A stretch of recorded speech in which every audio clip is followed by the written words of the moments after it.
Welcome. Thanks for joining us again. I am Dan Schmidt. This is the Deer Talk Now podcast. I can't say this enough. Thank you for joining, watching, listening, subscribing, and liking. Wherever you're listening to this podcast, please keep doing so. We're going to keep bringing them to you. We were just given the news that this podcast is in the upper 1% of all hunting podcasts already, and that's testament to the great guests we have. And boy, do I have a great one today.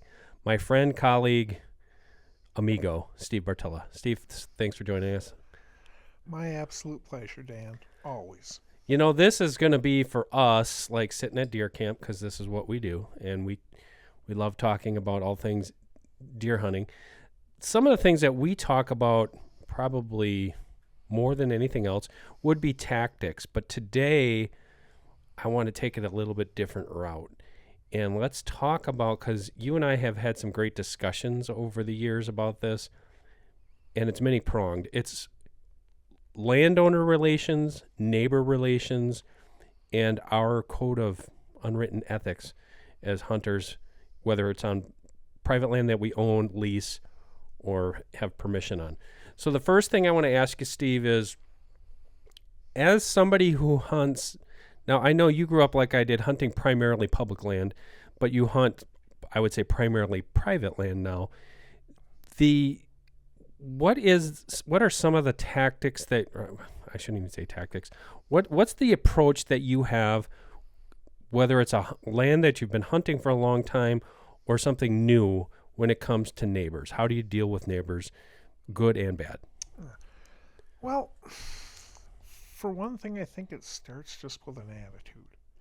And that is, way too often, we all understand that as long as it's legal and we consider it ethical, hey, what we do on our side of the fence, that's 100% our right, and ain't nobody telling us any different. But for some reason, a lot of us don't realize that applies to our neighbors as well. You know, having had unbelievably awesome and unbelievably gross experiences with neighbors, I can tell you, I would much rather have them be my friend and ally than enemy any day of the week. And I really think a big key is simply how we approach. Put yourself in their position, okay? How would you like somebody... I'll be a really great guy, a friend of mine, bought a chunk of land and then went and informed all the neighbors around him exactly what they would be doing on their ground from that moment forward. He's not very popular. Yeah. As a matter of fact, that didn't work out well for him at all. You have to, if you want them to treat you, honestly, I think it's one of the biggest things we've lost in life these days. You want to be treated with respect, treat other people with respect. Guess where does that come from? Treat others as you would have them treat you. Yeah, and we care so much. This is our passion. It is. And I'll tell you what, we care so much that we oftentimes just get pants on head stupid and go to the neighbors and this is what you're going to be doing from now on. I want you to know. You think that's going to go well? No. Instead, treat them with respect. What I do. First couple times I meet the neighbors, I just plain talk to them. Mm-hmm.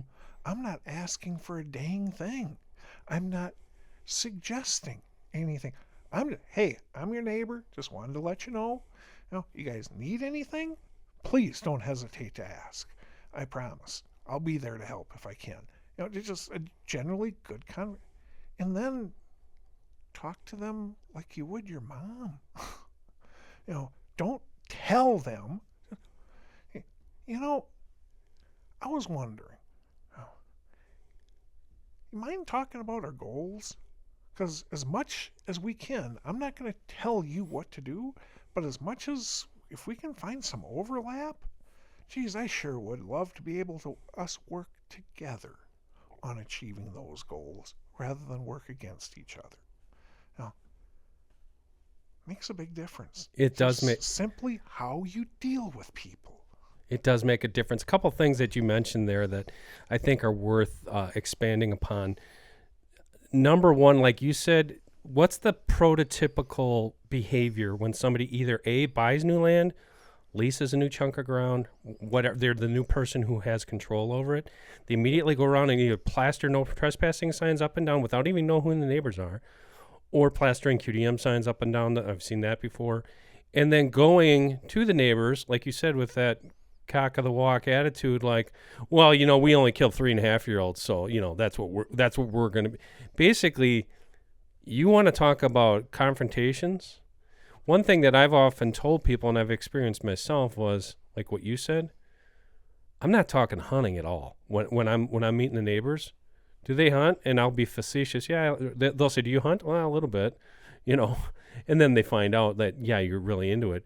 But the second I find that you declare there's one good thing about having good fences, obviously, but it goes both ways.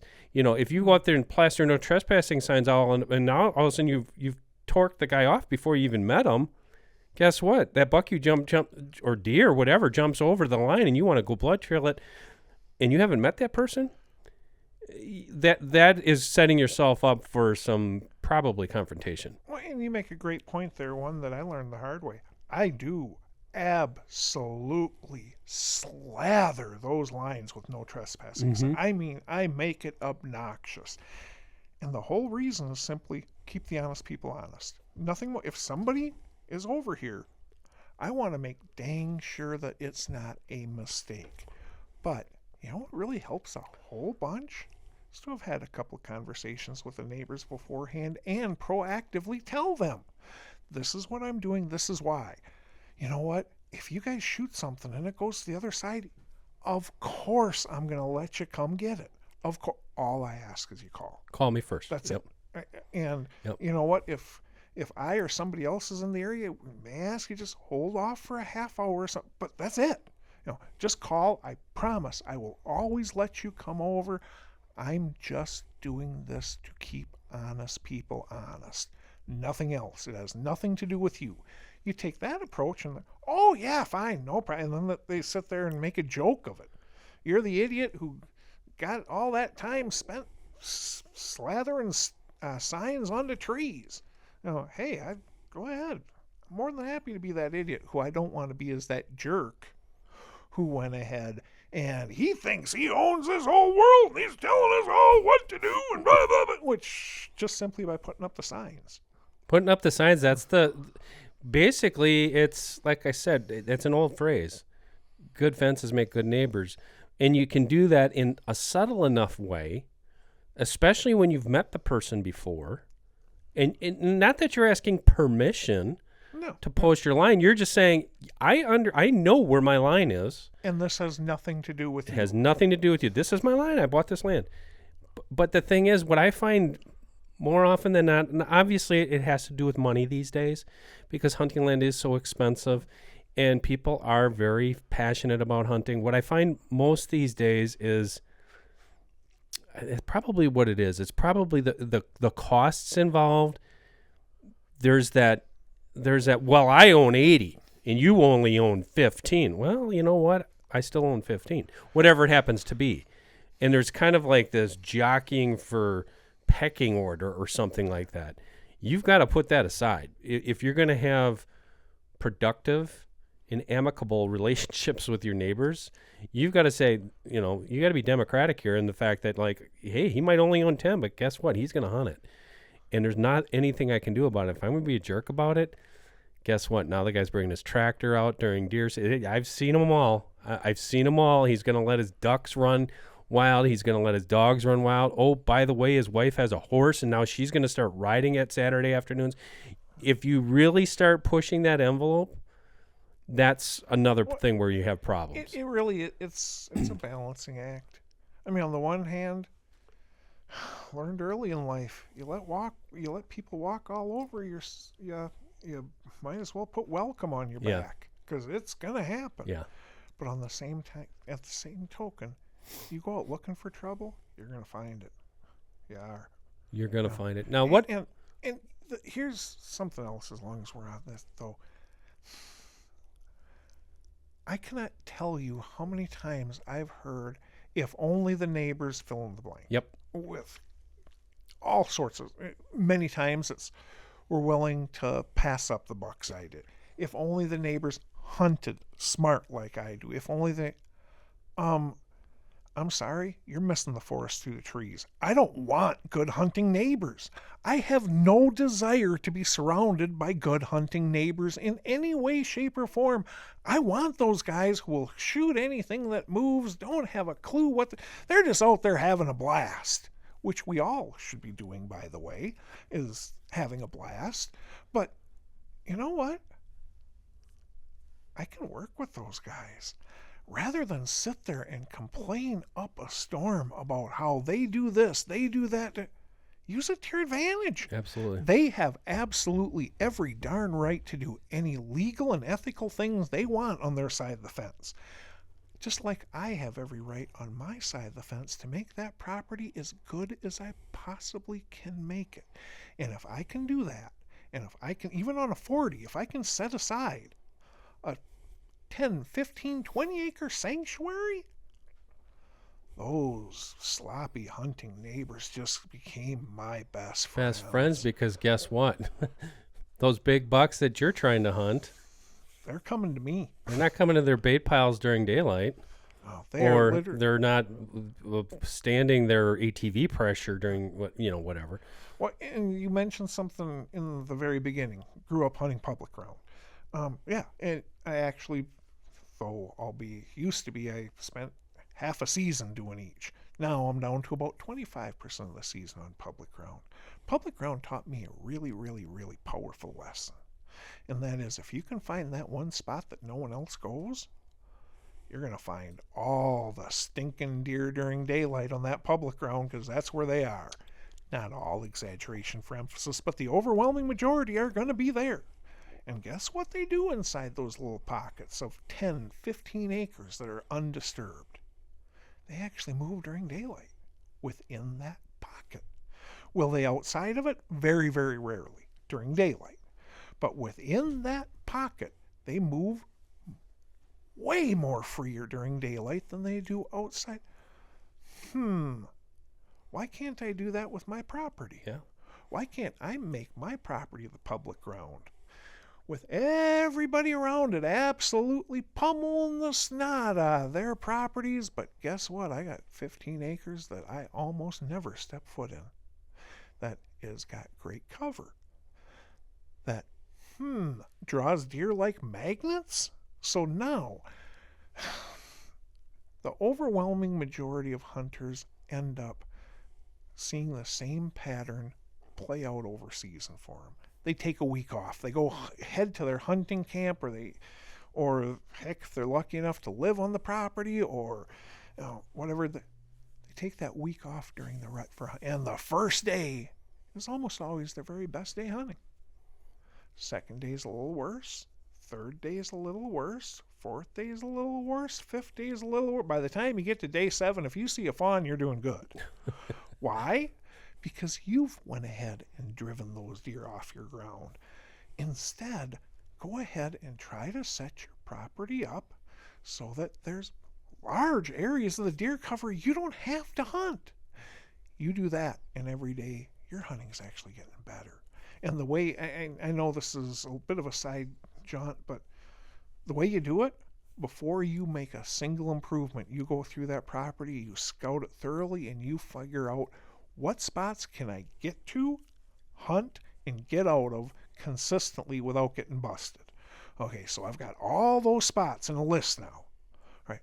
What of those spots now could I go in and do some habitat manipulation and make it so that is a slam dunk spot?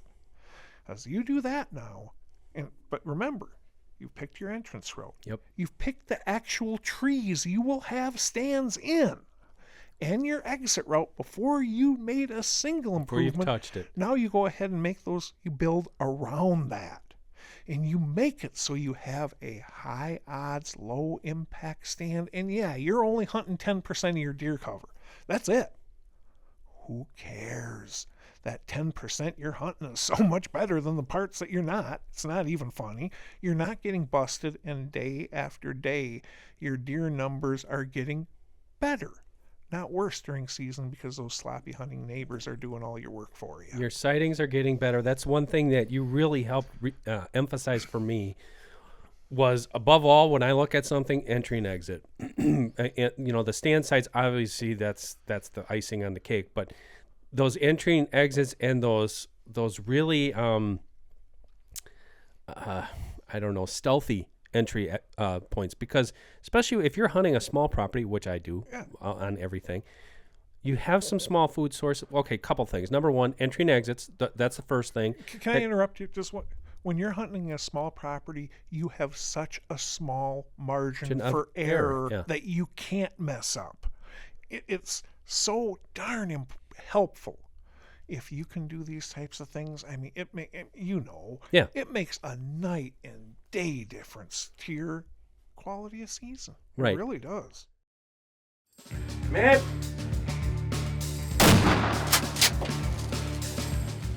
Okay, everybody, let's take a minute to acknowledge one of our sponsors. That's Traditions Firearms. Traditions, as you probably know, 2 years ago, they came out with the Nitro Fire in collaboration with Federal Premium in Hodgdon. The fire stick, they shoot through those guns. This has really changed muzzleloading. It's made it more safer, more accurate, and just much more enjoyable. This year, they have the Vapor Twist barrel on these guns. The award-winning Nitro Fire now features a 1 in 24 Vapor Twist barrel. What this does, it's a faster twist that helps better stabilize bullets, increase accuracy, and expand the bullet options that can be used in this gun. The accuracy, improved accuracy, comes from a couple things. Number one, that bullet, when you're seating it down through the barrel, it's seated on we're going to call it a shelf. It's a tiny little shelf where you can't push that bullet any farther than that. You crack open the gun, you put your fire stick in there, which is your charge, and it's basically sealed together. That ignition with a 209 primer makes for basically foolproof ignition, shot after shot after shot, which improves your accuracy. Check them out today. That is the new Vapor Twist Nitro Fire from Traditions at traditionsfirearms.com. One thing I wanted to do is I was going to provide an example. I wanted you to provide an example because the topic you touched on just a couple minutes ago was, you do subtly make sure that the neighbors know where you stand. Mm-hmm. And one good example of that, now when this first happened, happened to me on a property that I leased probably 25 years ago. And I thought, man, the landowner was just a jerk for doing this. So he had a big piece of private land surrounded by public land. And those public land hunters knew where his land was. Mm-hmm. He had fantastic land. So guess what? You said they took advantage of it in spades. They had stands right on the property line. Guy shoots a doe during doe season. And to get back there, that guy, I'm not exaggerating, was miles to get back in there. Walked back in there, shot this deer. The road is only 400 yards from where he shot it. But guess what? That 400 yards was this guy's property. I happened to be out there hunting at the time, and the guy said, "Hey, I shot this doe. Can I go retrieve it?" He went up to the landowner. The landowner says, "Yes, you can retrieve it." And the guy says, "Okay, I'm just going to drag it." And he goes, No, you're not dragging it out there. You're dragging it back the way you came back through here." And I'm like, "Oh man, don't do that." And you said if you let people walk all over you. And at the time, I'm like, "Oh, come on. You're making that guy drag that thing out of here 2 miles when he could just," and you know what he said? And he said this, and at the time I didn't agree with it, but now 25 years later, I completely agree with his approach on this. He said, "I've owned this land for X amount of years."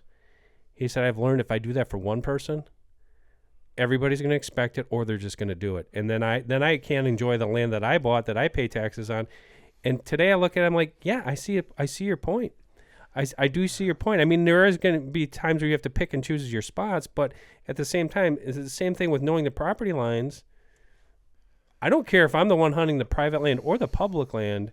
And that's going to get to our discussion in a little bit about hunting land ethics. The ethics are, hey, if I'm going back in there, I better be prepared to take that thing back the way out. The public land aspect of it adds a whole different dimension. wrinkle. It Yeah. does. I mean, if that's a neighbor, different story. there's no way I'm gonna tell him no. No, Not a because you're going to chance. want that. You're going to want that same courtesy if it happens to you. Yeah, but the problem, and I have previously for other clients, managed ground that butts right up against public ground. Yep. And geez, that public ground is awesome, but it's a pain to get back in there.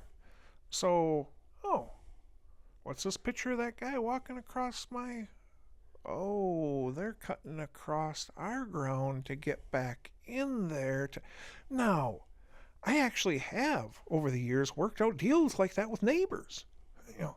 Look, I have no desire to hunt your property. Oh, well, actually, I'd love to hunt your property, but I'm not asking to hunt your property. I know you hunt it. Would you mind, though, if I just snuck down your side of the fence just to get in and get out? If it's going to mess anything up, no worries. No worries whatsoever. But cool. Yeah, I've done that, and I've allowed neighbors to do that. But when you're dealing with public ground, now you're not talking one. Well, you'd be talking you're hundreds. Not talking two. Yeah. You're not talking 10. And it gets to be, I hate to say it, because I really think that I'll just say it bluntly, I think we're too big of jerks when it comes to this type of stuff. I honestly do. That said, I'd have a hard time arguing with what your friend, that guy told, because when you're dealing with, it's not just that, they're going to, well, no, you let Tom do it. I assumed it'd be okay for me to do it. And next thing you know, you got people just running all over you. I know, and that's, when it gets bad, it ain't fun. No. And here's the thing that no trespasser ever sits there and thinks about. Okay. Let's look at the last couple of years. Has it been overly pleasant? Just the world in general. Hey, geez, it's been a challenging last couple of years. For many, many people, hunting is a desperately needed mental vacation from reality. I honestly, I hope I'm not coming off sacrilegious. I look at it as a combination of going to church and therapy for me, because that's what it is. It's definitely therapeutic. It's both a religious and a mental experience for me. And geez, when I don't get out in the woods for too long, I just get crabby and I don't even know it. So what did that other person go through this past year? Mm-hmm. And now they have that 1 week they can hunt. And that's it. And wow, did they have to move heaven and earth to get that week. And you're going to pee all over their cereal bowl and ruin their hunt, making them deal with your selfish, lazy butt rather than just walk around. We don't think of others anywhere near enough anymore. Well, see, the thinking hunter will think what you just thought, but unfortunately, not everybody's thinking like that. Unfortunately, there is a lot of I don't know if you call it selfishness or just like oblivious to the fact that I've seen it. Like, okay, not just using your example. Okay, you're gonna cut across the neighbors. Well, like you said, if you have that, but like I would never even think of doing that. I'm like, I would ask first, but how many times do people see just doing it because they're in it for themselves? And unfortunately, that's the world we live in. But like what you said, and it goes in many different directions. What everybody's been through just the past 2 years, or maybe just, if it was 10 years ago, whatever life cycle that you're in, that's when you see tensions rise. That's when you see tempers flare. And like I said, when you're assessing all sorts of monetary values to land and hunting, I can see where it can get pretty dicey. But I think that at the end of the day, common sense will prevail if you can put it that way. But like what you said, you just got to think. You got to think in the other person's shoes. Well, and at the same time, though, it goes the other way too. I mean, honestly, if there's somebody out there that's trespassing on my land, I don't even own any land, so this is real easy for me to say, but is trespassing on my land to feed their family? You know what? I'm going to look the other way. Come on. We're talking deer, for crying out loud. We end up making them so unbelievably more important in this, on our scale of importance, then, okay, somebody's desperate to feed their family versus a deer. I wish more people thought like you in that regard, because I've dealt with it on my own end, where people just get all over you. I shot a yearling buck during gun season. You know, I accidentally shot a buck fawn during doe season, whatever it happens to be. Most people, I mean, or I shouldn't say most people, people who are thinking like what you just said, I would love to meet more people like that, because I've seen it go the other way so many times where they've ruined it for, I've seen kids, I was with a kid, shot their first deer. It was a nub buck. So happy, so proud of it. And that's back when we used to have check stations. Went to the check station, and some jackass came up there and said, "Oh, you shot Bambi." Really? Seriously? Yeah. Oh, I you know, and I wish there was more people like, even if you're going to lie and bite your lip, say, you know what? Good for you. And if that was the case, that's in public. If it was the neighbor, how many times do you see with neighbors? Like you said, they come in and they declare intentions these days. It's hard to. When I did actually own 40 acres, I had one neighbor warn me about the other neighbor. They're going to shoot everything. Don't worry, we don't. I mean, we shoot nothing but mature animals. Yep. How many acres? Yeah. And it was they owned 80. Okay. Yep. And they had a lot of mature bucks running around. 4 people hunting their 80 that year, and they shot 2 nubbin bucks and 2 year-and-a-half-old bucks. You know what? We all have the right to legally and ethically do. And now I was talking trespassing there, but when it comes, I find nothing in this world much more disgusting than spoiled idiots like us sitting there preaching to these people that have 1 or 2 weekends to hunt a whole dang year what they can and cannot legally shoot. No, that's wrong. It's like, no, it's not wrong. It's a legal animal. If they're happy with it, I'm sorry, your opinion don't matter. So to play devil's advocate, then, what about the guy who just like, listen, worked all my life, I bought my 80 acres, I want to hunt mature deer. Now, what do you say to that guy who's all frustrated now? Like, where he's like, you know, what kind of encouragement can you give that guy? Where he's like, I don't care about anything else. I want to kill a big buck off of my property. Yeah, that's great. The neighbor's doing what they want, but now I'm frustrated because I think that I can't do that because the neighbors are all doing it.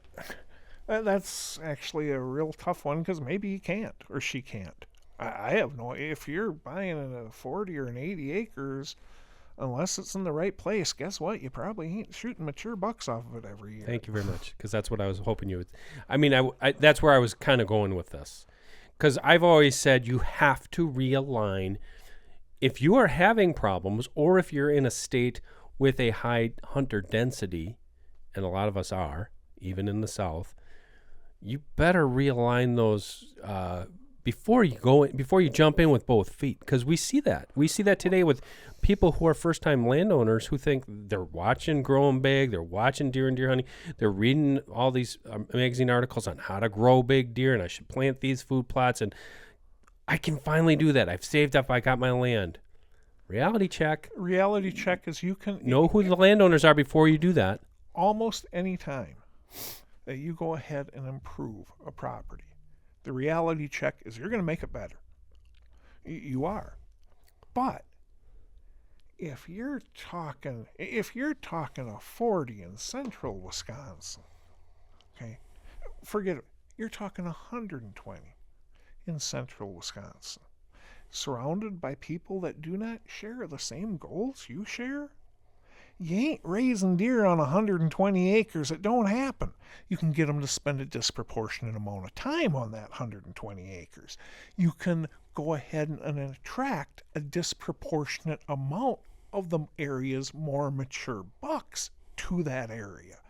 Yeah, you can pull stuff like that, but raising deer on anything shy of 640, and even on 640, it better be a really, really well set up 640. And even that, there's going to be the overwhelming majority of the bucks are going to leave that 640 almost on a daily basis.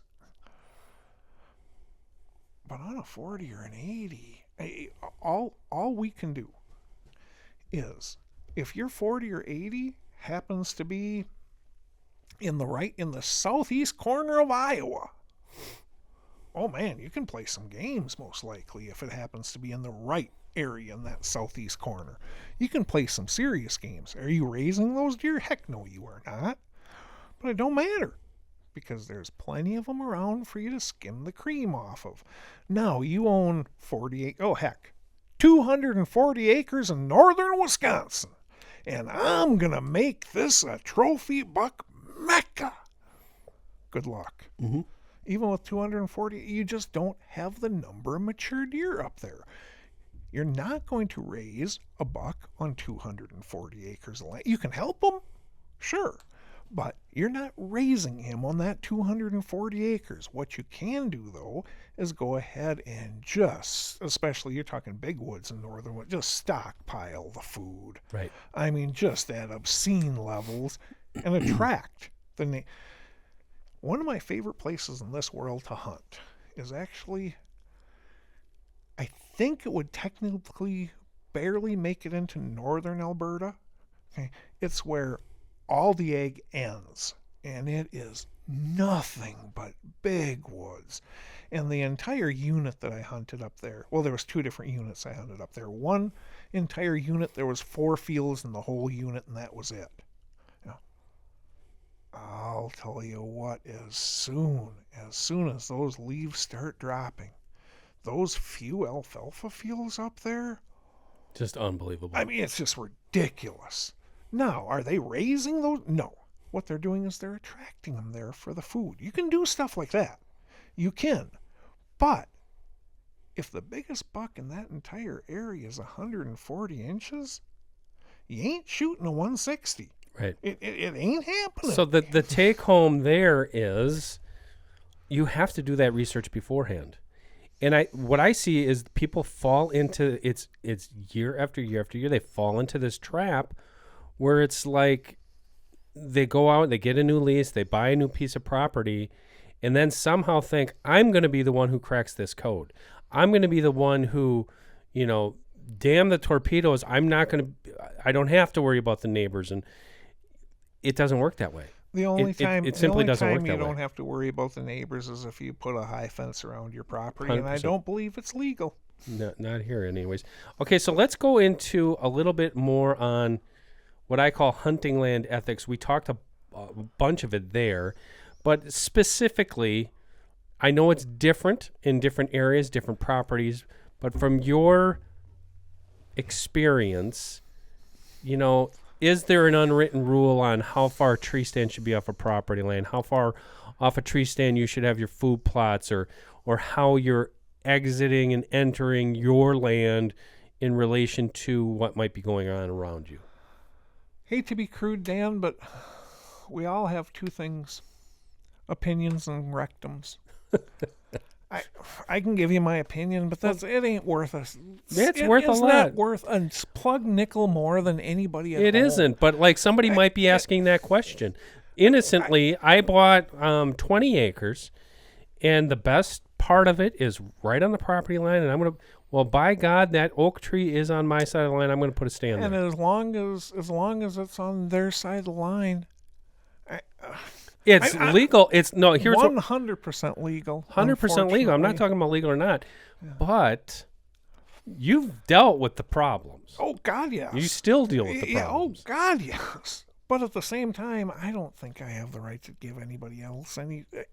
Here's what I try to do is when I'm talking to the neighbors, not forcing this down anyone's throat. Absolutely, positively not. If you tell a neighbor they can't do this, they're going to do it. Heck, you tell me I'm going to do it. I'm going to do it just to spite you, because you don't have any dang right to tell me not to do this, which is a jerky thing to do, by the way. But hey, I'm not perfect. What I do is, look, I wouldn't do this with some guy with 5 or 10 acres. No, I mean, you better have at least 40 acres. Okay, but I was wondering if you'd be interested in coming to a gentleman's agreement. If you keep your stands 50 yards off of my property line, I promise I'll do the exact same. If they say no, though, okay. Because there's nothing. Everybody's ethics are different. Right. Everybody's morality is different. Everybody's personality is different. Am I going to go ahead and set up a stand on a property line fence? I personally am not going to. But does that mean it's unethical for somebody else to legally do it? I mean, I personally am not going to probably not going to shoot a 1.5-year-old buck on public. But there sure ain't anything unethical about those other people shooting a 1.5-year-old bucks in any way, shape, or form off of that public ground. That's what I was getting at. What I was getting at was, what's ethical or not, it's not for me to decide, not for you to decide. What's legal, we know it's legal. But the point that you made, which I was hoping you'd make, is kind of what ties back to this. The initial part of this discussion was, have that conversation first. The one thing that I try not to do but make sure that it's actually honestly a conversation. A conversation, not. You don't lecture them. Right. You don't tell them. You don't demand. If you do, get set for disappointment. Right. Yeah. No. That's not the thing. What I would suggest, and not saying that is a right way or a wrong way, but having that conversation is if you know the person well enough. If you don't know the person and you say, "Hey, guess what? Just to let you know, I'm putting this stand on the property line. I'm not shooting onto yours. I'm shooting onto mine." But what I've found over the years, that kind of approach almost invites the neighbor, like, "Oh, I didn't even think that was a good spot," and now they got to stand there, and that's what really will affect things. So it's having that relationship first with that other person, which I think is important, because then it's not only gentlemen's agreements, it's almost like you're dealing with your family then, because it's like, well, no, Steve's probably going to be there, so I'm not going to hunt that spot, and then I know he's going to do the favor for me if I'm on my other side or something like that. You bring up a decent point. You're dealing with two different people in anything. It doesn't matter what it is. One of them's a jerk. The other's pleasant. You get a choice which one you're going to deal with. Which are you going to deal with? You're going to go for the person who's not a jerk, the one who's pleasant to deal. One thing that I do, though, that I think helps considerably is I'm not trying to dictate to any neighbor what they do on their side of the fence. But I have control over what happens on my side. So, again, not in a jerky way, not in the first conversation with these people. It's a third or fourth conversation deal. But I tell them that, you know what? You catch any trespasser on my property, I'll give you a reward. I go for $500. You catch a trespass. No, you can't. I'm not talking you running around out there. No. You see a trespasser out there, call the warden, get him busted. You got $500. But please make sure you call before you cross the fence. Because I'm going to be telling that to the other neighbors as well. And every single hunter I've got out here, I know that you're not going to be trespassing on me. I know, but I just hate to have something stupid happen over this. So just please call me. And what I'm doing is, sincerely, exactly what it sounds. I'm telling them, please don't come over here, because this could get really stupid, without calling first. And, oh, by the way, if you do, every other neighbor's watching for you, too. Good point. Okay, so now we've talked about that, and that's probably... For people who are... And just, I'm sorry to interrupt, Dan, but just make sure that you're not a jerk about it, though. Right. Nothing ever gets accomplished when you're a jerk about it. Absolutely. Well, not good anyway. But that leads to my next point. So we've talked about you got a new piece of property, you're going in, you don't know the neighbors, you should meet the neighbors, learn the neighbors, become friends if you can, or at least be amicable. Now, for the other half of the people who are listening to this, they say, yeah, that's all well and good, but I'm already 100 yards down this road in the fact that I do have problems with my neighbors. Things have already escalated. It's been going on for a year or more years. What are some of the things that you can do to de-escalate a situation that's already past that point? When you figure it out, let me know. I know you've dealt with it. I know you've dealt with it over the years, and the fact that you've had really people short, where it's like, so-and-so there, old Farmer Johnson down the road, don't even ask. You're not even going to go there. It's like, okay, how am I going to deal with this guy? Have you done things that have helped change it? My mom situation drilled something into my head when I was really, really short, which was one of the best lessons I've ever been taught. The second you raise your voice, the second you are unfair in a conversation, the second you accuse them of something they don't believe, they're done. If you want to, first off, don't have that conversation with them when you're upset. Give it 24 hours. Think it over. Okay? Then go into it realizing if I'm going to yell, scream, and call names, the second I start doing that, any possibility of me achieving my goal is out the window. If I want to have this come out in my favor, I need to be more respectful than I normally am, and I like to think I'm a relatively respectful person to begin with.